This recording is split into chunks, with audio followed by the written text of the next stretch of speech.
Hi friends, இந்த வீடியோவில் நம்ம என்ன பார்க்க போகிறோம்னா விநாயகர் சதுர்த்தி ஸ்பெஷலுக்காக கொழுக்கட்டை தான் செய்ய போகிறோம். நாம் செய்கிற கொழுக்கட்டை விரிசல் வராமல் எவ்வளோ நேரம் ஆனாலும் சாஃப்டாக இருக்கிறதுக்கு இந்த பொருளை நாம் யூஸ் பண்ண போகிறோம். வாங்க வீடியோக்குள்ளே போகலாம். ஒரு பவுலில் 1 டீஸ்பூன் மைதா மாவு, 1 டீஸ்பூன் கோதுமை மாவு எடுத்திருக்கோம். இல்லை 1/4 டம்ளர் தண்ணி ஊற்றி மாவு கட்டிப்படாத மாதிரி நல்லாவே கரைச்சி எடுத்துக்கணும்.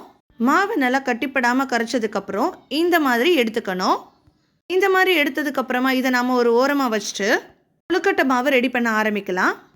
1 டம்ளரில் கொழுக்கட்டை மாவு, அதே டம்ளர் அளவுக்கு வெல்லம், 1 டம்ளர் அளவுக்கு தான் தேங்காய் பூவும் எடுத்துக்கிறோம். இது மூணுமே ஒரே டம்ளர் அளவில் தான் அளந்து எடுத்துக்கணும். நாம் இதெல்லாம் அளந்து எடுத்ததுக்கப்புறமா ஸ்டவ்வில் ஒரு கடாய் வச்சு 1 டம்ளர் தண்ணி ஊற்றி அதில் 1 டீஸ்பூன் உப்பு, 1 டீஸ்பூன் நெய் போட்டுக்கணும்.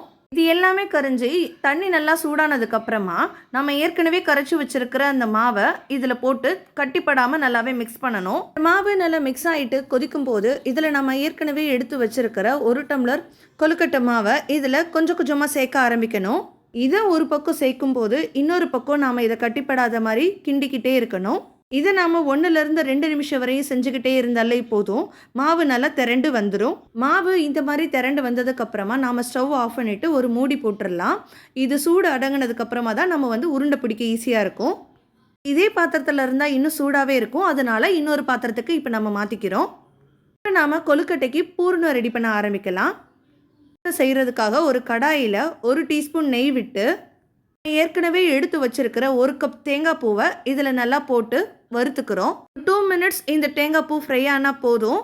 அதுக்கப்புறம் இது கூட 2 ஏலக்காய், 1 டம்ளர் வெல்லம் இதுவும் போட்டு நல்லாவே கிளற ஆரம்பிக்கணும். இந்த எல்லா பொருளுமே ஒரே டம்ளர் சைஸில் தான் இருக்கணும். இந்த 3 பொருளையுமே நம்ம நல்லாவே கிளற ஆரம்பிக்கலாம். வெல்லம் சுத்தமான வெல்லமாக தான் இருக்குன்னா அது டைரெக்டாகவே இதில் போட்டு நம்ம கிளறலாம். இல்லை வெல்லத்தில் மண் இருக்குன்னா அது தண்ணி ஊற்றி கரைச்சிட்டு அந்த பாகையும் இதில் ஊற்றிக்கலாம்.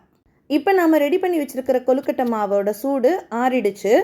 இப்போ இந்த மாவை நல்லாவே பிசைய ஆரம்பிக்கணும். அதுக்கு முதல்ல நம்ம கையில் தேங்காய் எண்ணெயை ஊற்றிட்டு மாவு பிசைய ஆரம்பிக்கலாம். மாவுக்கு கொஞ்சம் அழுத்தம் கொடுத்தாலே போதும். இந்த மாதிரி பண்ணதுக்கப்புறமா நாம் இதில் உருண்டை பிடிக்க ஆரம்பிக்கலாம். மாவு நம்ம மீடியம் சைஸ் உருண்டைகளாக இந்த மாதிரி பிடிச்சி எடுத்துக்கணும். பாருங்கள், இந்த மாவில் வெடிப்பே வரல பாருங்கள். இந்த மாதிரி பிசைஞ்சு எல்லாத்தையுமே உருண்டைகளாக்கிக்கணும். எல்லாமே நம்ம உருண்டை பிடிச்சதுக்கப்புறமா 2 பாலித்தீன் கவர் எடுத்திருக்கோம். 2 பாலித்தீன் கவர்லேயுமே நல்லாவே எண்ணெயை தடவிட்டு நம்ம பிடிச்சு வச்சுருக்கிற உருண்டையை ஒரு கவரில் வச்சு நல்லா அழுத்தம் கொடுத்துட்டு அது மேலே இன்னொரு கவர் வச்சு வீட்டில் இருக்கிற சின்ன கிண்ணத்தை வச்சு அது மேலே நல்லாவே அழுத்தணும். இந்த மாதிரி அழுத்தம் கொடுக்கறது மூலமாக மாவு நல்லாவே விரிய ஆரம்பிக்கும். விரிசல் இல்லாமல் விரியும். இந்த மாதிரி மாவை நல்லா விரிச்சதுக்கப்புறமா இது மேலே நம்ம வச்சுருக்கிற கவரை ரிமூவ் பண்ணிவிட்டு நாம் ஏற்கனவே ரெடி பண்ணி வச்சுருக்கிற பூரணத்தை இதோட சென்டரில் நாம் வச்சிடலாம்.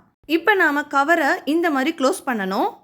இந்த மாதிரி க்ளோஸ் பண்ணுறது மூலமாக நமக்கு கொழுக்கட்டை அதோட அழகான ஷேப்பில் நமக்கு கிடைக்கும். பாருங்க, அச்சு எதுவும் இல்லாமல் அழகாக கொழுக்கட்டை வந்துருச்சு நமக்கு. இப்போது இதோட எட்ஜில் இந்த மாதிரி பண்ணி கூட நம்ம டிசைன் பண்ணிக்கலாம். இது மாதிரி பண்ணுறது மூலமாக இது பார்க்குறதுக்கே ரொம்பவே அழகாக இருக்கும். இப்போ நாம் இன்னொரு ஷேப்பில் கொழுக்கட்டை எப்படி செய்யலான்னு பார்க்கலாம் வாங்க. பிடிச்சி வச்சுருக்கிற மாவை கவரில் போட்டு ஒரு அழுத்தம் கொடுத்துட்டு நம்ம அதில் சின்ன கிண்ணம் யூஸ் பண்ணோம்ல, அதுக்கு பதிலாக ஒரு கரண்டியை வச்சு மட்டும் லைட்டாக ஒரு அழுத்தம் கொடுத்தீங்கன்னா போதும். அதுக்கப்புறமா அதை கரண்டியில் போட்டு இந்த மாதிரி நீங்கள் பண்ணணும். இந்த மாதிரி பண்ணுறது மூலமாக ஒரு நல்ல ஷேப் கிடைக்கும் நமக்கு. சட்னிக்கு வைக்கிற சின்ன கரண்டி யூஸ் பண்ணிக்கோங்க. அப்போ தான் இந்த மாதிரி அழகான ஷேப் கிடைக்கும். இந்த மாதிரி வந்ததுக்கப்புறமா நம்ம ஏற்கனவே ரெடி பண்ணி வச்சுருக்கிற பூரணத்தையும் இதில் போட்டு நல்லாவே க்ளோஸ் பண்ணிவிடுங்க. இது நம்ம க்ளோஸ் பண்ணதுக்கப்புறமா இதை சுற்றி இருக்கிற பகுதியிலையும் இந்த மாதிரி நம்ம ஒரு அழுத்தத்தை கொடுக்கணும். அப்போ தான் இது அழகான ஷேப்பை நமக்கு கொடுக்கும்.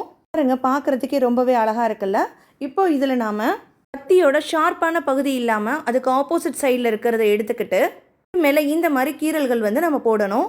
இது பார்க்குறதுக்கு பூண்டு மாதிரியே இருக்கும். இப்போ இதே மாதிரி நம்மக்கிட்ட இருக்கிற எல்லா உருண்டைகளையும் நம்ம ஷேப் பண்ணிக்கலாம். பண்ணுறதுக்கு நமக்கு அச்சு எதுவுமே தேவையில்லை. நம்ம இந்த மாதிரியே ஈஸியாகவே எல்லாத்தையுமே பண்ணிடலாம். பாருங்கள், சூப்பராக ரெடி ஆகிடுச்சு.